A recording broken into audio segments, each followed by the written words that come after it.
ಇನ್ನು ಜಿಎಸ್ಟಿ ನೋಂದಣಿ ಬಗ್ಗೆ ಕೂಡ ಮಾತನಾಡಿದ್ದಾರೆ. ಇನ್ನು ಮುಂದೆ ಜಿಎಸ್ಟಿ ನೋಂದಣಿ ಕಡ್ಡಾಯ, ಹಾಗೆ ವಿನಾಯಿತಿ ಇದ್ದವರಿಗೆ ನೋಂದಣಿ ಅಗತ್ಯ ಇಲ್ಲ ಅಂತಾನೂ ಹೇಳಿದ್ದಾರೆ ಸಿಎಂ.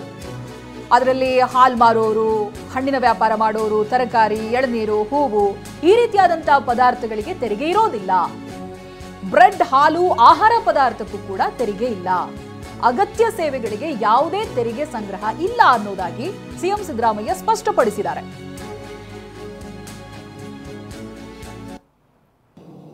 ಈ ಎಕ್ಸೆಂಪ್ಟೆಡ್ ಟ್ಯಾಕ್ಸ್ ನಿಂದ ವಿನಾಯಿತಿ ಇದೆಯಲ್ಲ, ಅವುಗಳಿಂದ ಯಾವ ಕಾರಣಕ್ಕೂ ಕೂಡ ಆ ಕಮೋಡಿಟೀಸ್ ಪದಾರ್ಥಗಳು ಇದಾವಲ್ಲ ಅದರಿಂದ ತೆರಿಗೆ ವಸೂಲು ಮಾಡಕ್ಕೆ ನೋಟಿಸ್ ಕೊಟ್ಟಿದ್ರು ಕೂಡ ವಸೂಲು ಮಾಡಲ್ಲ.